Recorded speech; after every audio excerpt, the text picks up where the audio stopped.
The Pick6 podcast starts now, Week 12 edition.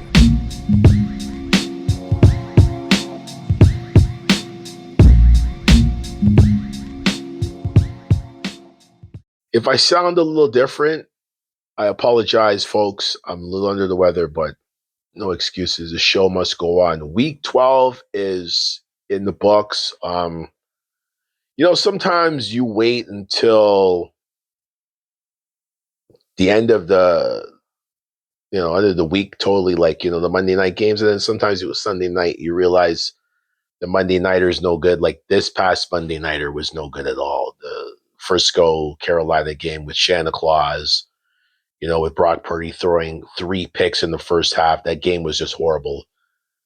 It was just incredible that Frisco even still won that game. But, I'm not going to spend time talking too much about that. But nevertheless, that's the NFL for you. So, but before I continue the show, I want you guys to listen to JJ McCarthy and then listen to Kevin O'Connell. I'm going to address them, and I'm also going to address the game. It's not going to take long, and I'm going straight to Buffalo because the Buffalo game this past Thursday, there's a lot of takeaways from that game. So first, the 2 clips, quickly, Green Bay, Minnesota, then we're going to go straight to the Texans-Bills. So check this out. What kind of goes through your mind, and how, if you can, do you kind of keep it from snowballing?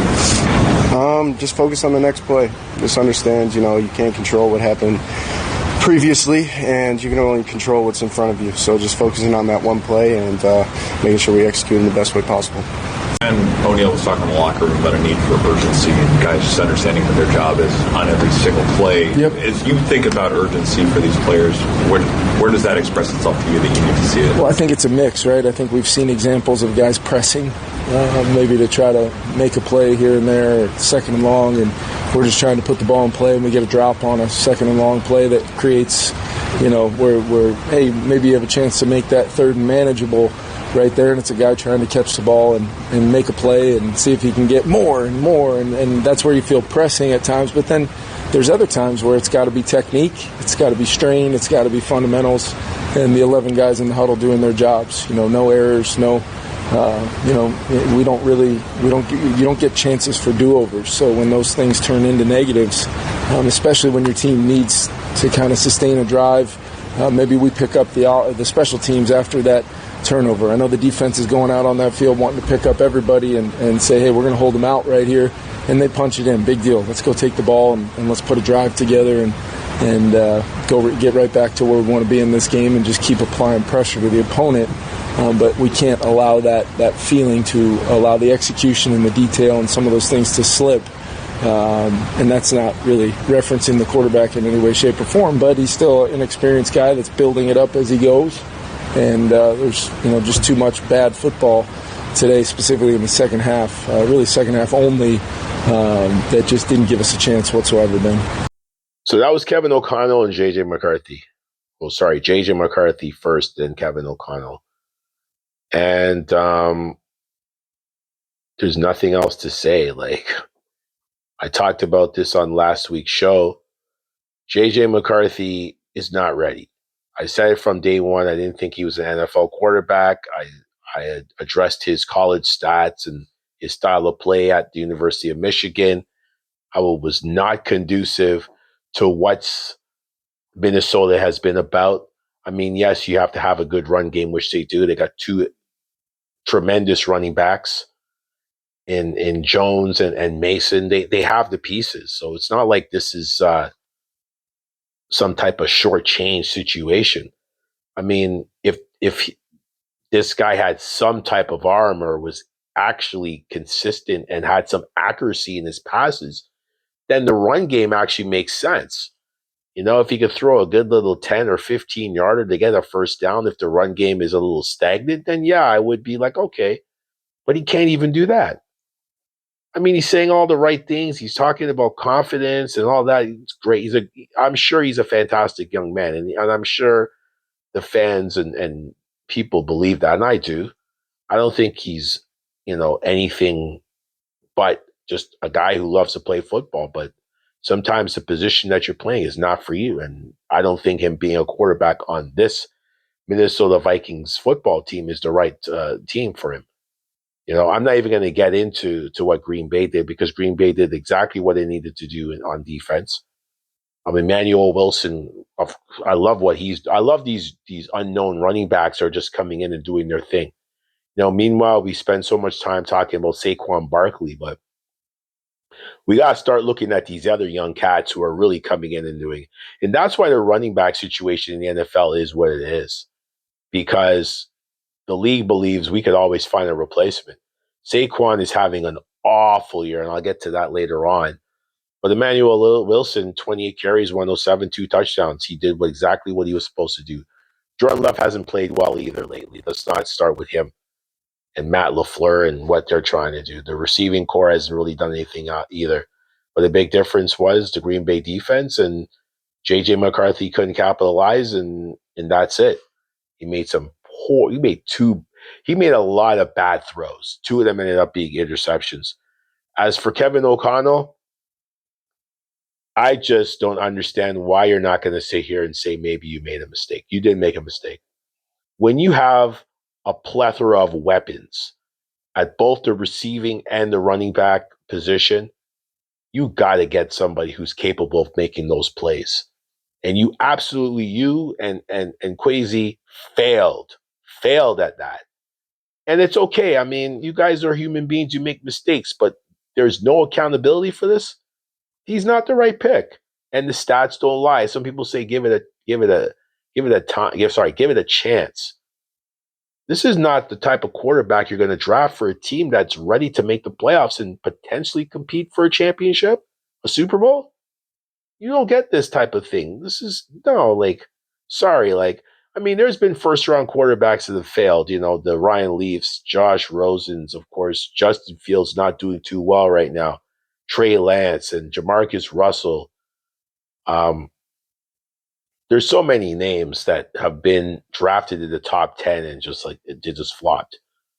But, then you get Brock Purdy, who's drafted last overall. And of course, again, his 3 interceptions in the first half Monday night. It's just indicative of sometimes you just got to draft when you're ready to draft. Sometimes you don't need to draft in the first round. But anyways, Minnesota lost 23-6. They're going to have to figure it out. J.J. McCarthy's going to have to learn how to be accurate with that pass, with that ball. He's going to have to be accurate. If he's not going to be accurate, he's going to be out of the league. And maybe Kevin O'Connell and general manager Kwesi could actually take some accountability for making a bad pick. Now, Buffalo and the Texans, which was 23-19, the Texans won the game.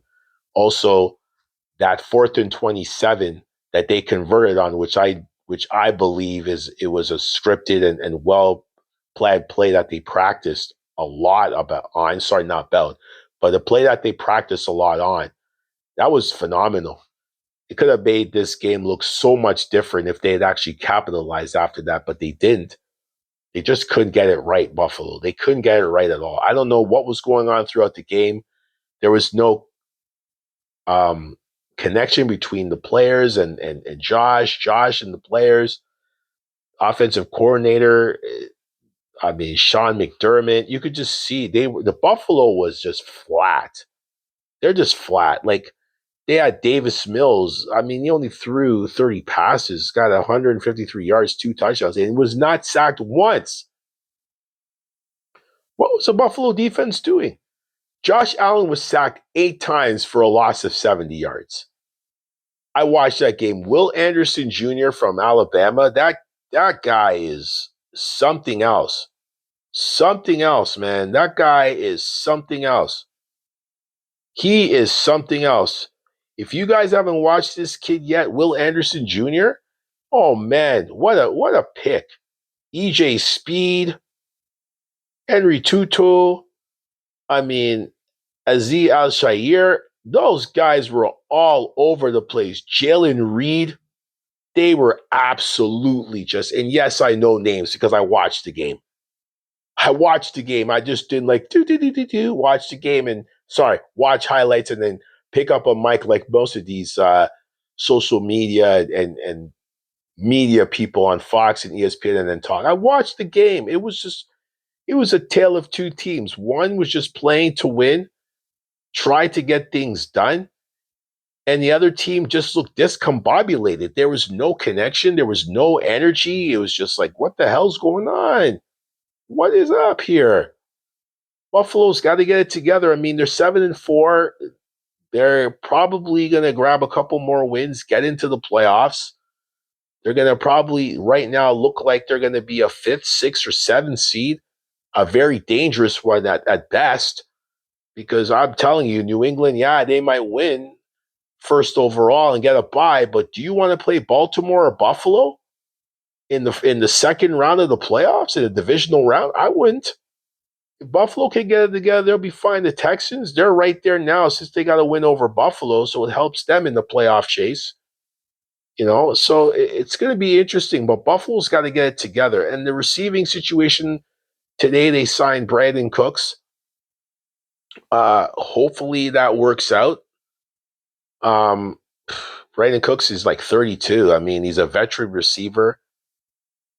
And Buffalo right now is in need of something. Like they're in need of something, because I'll tell you this right now, because I don't know where their energy is. And this whole Keon Coleman situation is just something else. Benching him again, like, what the hell? So Brandon Cooks is a bill, and I don't know how they're going to utilize him.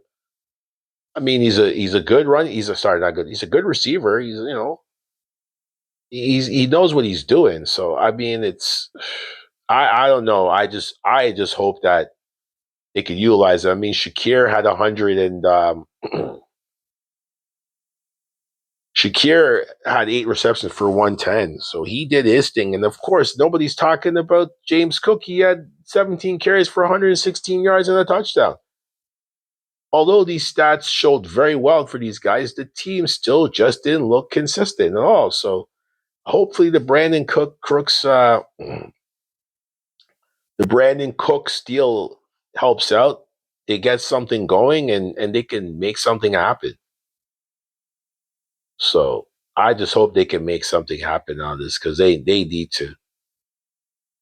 They need to. This guy, at one point in time, this guy was cash. Like, this guy was a 1,000-yard receiver multiple times. If I could check right now, let me just check quickly here. 1, 2, 3, 4, 5, 6 times he was a 1,000-yard receiver.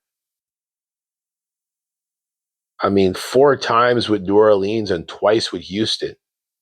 He had his moments in Dallas and then New Orleans. So if Buffalo could get this guy going, give them a little bit of flash with the amount of receivers they have. They even brought back Gabe Davis. They got Samuels. They got Shakir. They got Coleman suspended. It's just a mess right now. Anyways, enough of that. Let's get to the next game, folks. And I'll tell you right now, the next game on the menu for me is something else.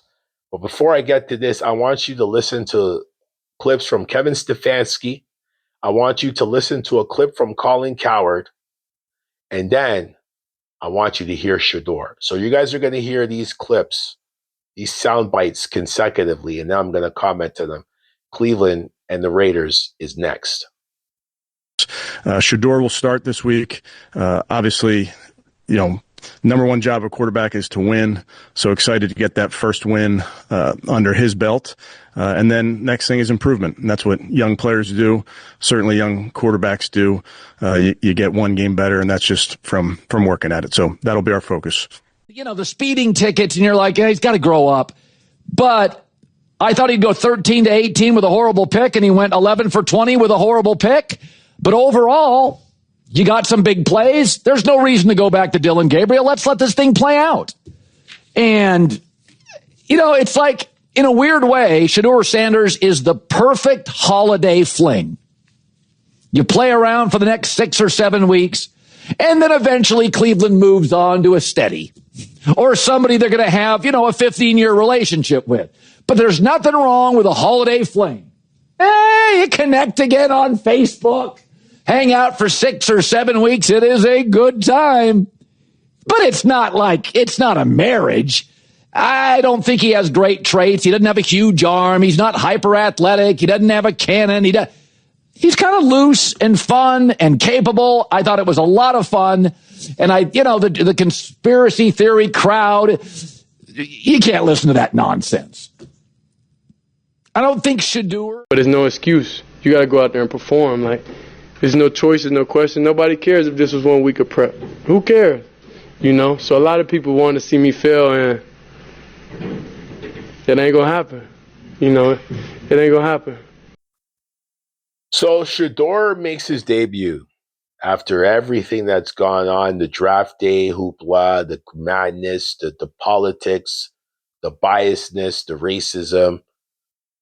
Shadeur gets a start against the Raiders and comes out on top. 24-10. He played all right. 11 for 20, 209, 1 touchdown, 1 interception, was sacked once. He's got a lot of stuff to work on. Like, he's got a lot of work. Let's just be honest. There's a lot of things that he could brush up on, but this is his first start. So we expect this, with 6 games to go, Cleveland's got to see what they have. I'm sure they don't want to keep him. We saw Kevin Stefanski's post-game speech where he basically brushed him off with that little sad excuse of acknowledgement. Like, that's pathetic, man. Let's not get into that. We won't get personal with Stefanski. But, this is just something else. And then the way that, let me just get to Colin Cowherd and his little comments. These guys who've never played sports or have tried to get themselves to understand from a player's perspective how this game is being played or even just looked at is pathetic. Like, what's pathetic is how these media people view the situation. It's like he's saying, well, they're going to use him as a whatever. You guys heard the clip. And then they'll go, come on. He's not a permanent fixture and all that. The hate is so real. And of course, you heard Shadeur's clip. And Shadeur knows. I mean, look, is it his fault that he's Deion Sanders' son? He grew up in that environment. He was born and bred in that. That environment is just what it is.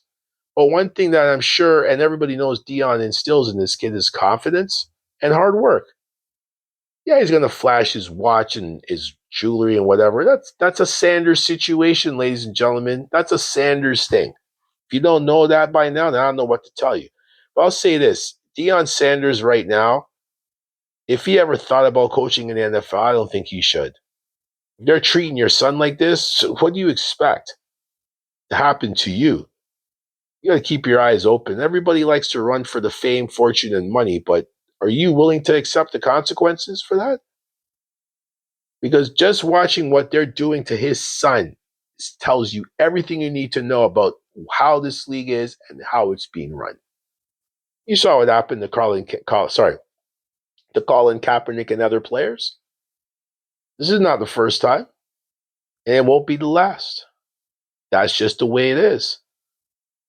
So Shadeur's got to be careful on how he presents himself, because I'll tell you, the league will find a way to get rid of him.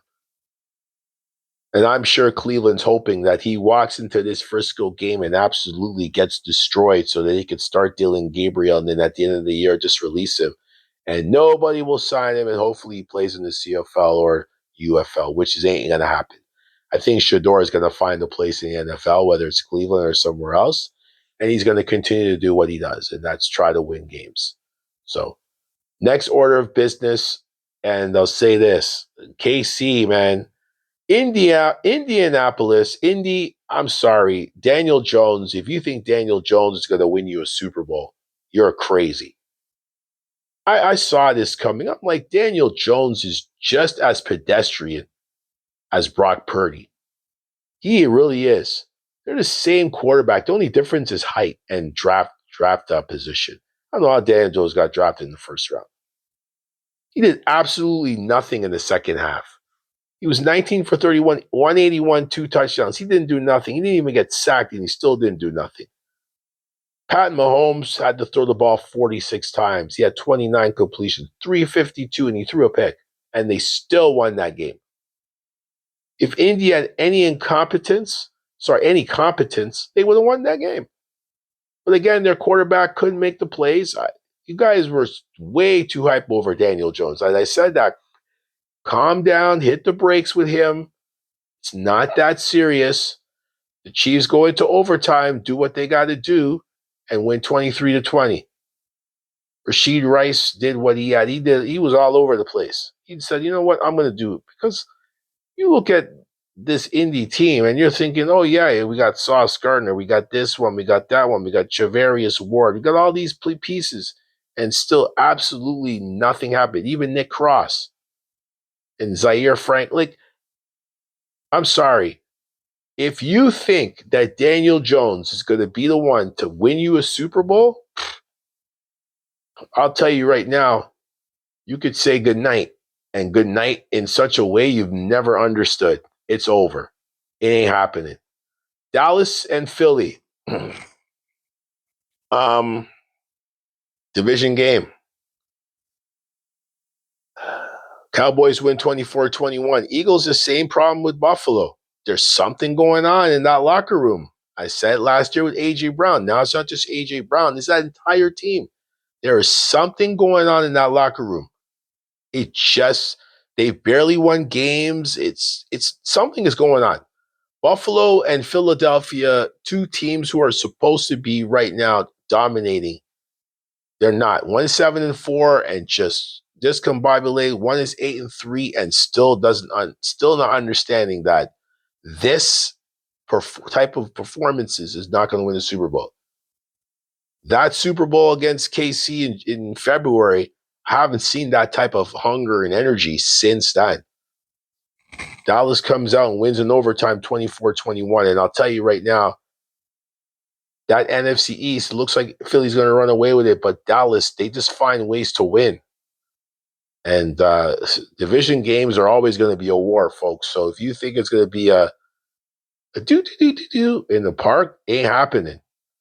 It's not going to happen. These games are going to get even tighter as the season goes along. So I don't know what else to say. The next game I'm going to talk about, the final game, I'm going to talk about the Giants and Detroit. Detroit, same thing with Detroit, 7-4. I mean, they won in overtime. Gibbs did that, whatever he called that magical run, but the Giants giving away games, what? Like, Jameis Winston did what he could. He's a backup quarterback for a reason. The Lions, I don't know what's going on. Them too. But they don't have personal problems. I think it's just the on the field issues. They don't have, like with the Eagles and Buffalo, they don't have those issues. They just have issues on the field. They got to capitalize. Jared Goff sometimes looks flat. I mean, he was 28 for 42, 279, 2 touchdowns, 1 pick, was sacked 3 times. Giants defense got to him. Jameis Winston, classic 366 yards, 2 touchdowns, 1 pick. He's always going to throw out the interception, but he can sling that ball, man. That guy's arm is ridiculous. Jahmyr Gibbs had 15 carries for 219, 2 touchdowns. Crazy and incredible. 34-27, they won in OT. I don't know, like, what? The Giants, they fired their defensive coordinator after the game, so we'll see what happens with that. But, at the end of the day, it's football, and you got to win games. Otherwise, they're going to tell you to pack it up. That's it. They're going to tell you to pack it up, son, and get the hell out. And in this case, that's what happened here. But again, it's football. These things happen. It's a business. It could be dirty. But hey, it's the NFL, right? So, it's just one of those things. But before I close the show, some other notes I'm gonna bring up. Of course, Chip Kelly finally got. I didn't mention that when I was talking about the Cleveland game because it was more focused on Shadeur and the politics with the Browns. Chip Kelly, who makes $6 million as a coordinator, got released after that game on Sunday, which he should have been. He's a college guy. He's not an NFL guy. I don't know when these guys are going to realize he's not an NFL guy. His style is more college. He more relates to the kids than he does grown adults, especially after his disaster in Philadelphia. He shouldn't even be in the league. Kirk Cousins winning a game in New Orleans. We'll see how he goes. You know, it's been tough for him. Now that Michael Penix is out, what is Atlanta going to do? His injury history is not going to get better. Seattle's still rolling with what they have. I'm telling you, Smith, oh man, that guy could. Sam Darnold doing his thing. Baltimore, the Jets defense played well, but they just couldn't score. I mean, there's so many things that happened this week in football. It's just like, wow. Sometimes you just wait, take your time, and you'll get all the information, all the situational moments that, you know, you might have missed if you decided to do things earlier, with which I'm referring to as your podcast or your show or whatever. So this is another week of Pick 6, Week 12, folks. I hope you enjoyed this episode. You know where to find the rest of the podcast, past podcasts, Spotify, of course, YouTube, all the other stuff. But anyways, I'm not going to babble on. You know where it is. Ladies and gentlemen, I'm signing off. Good night. Peace.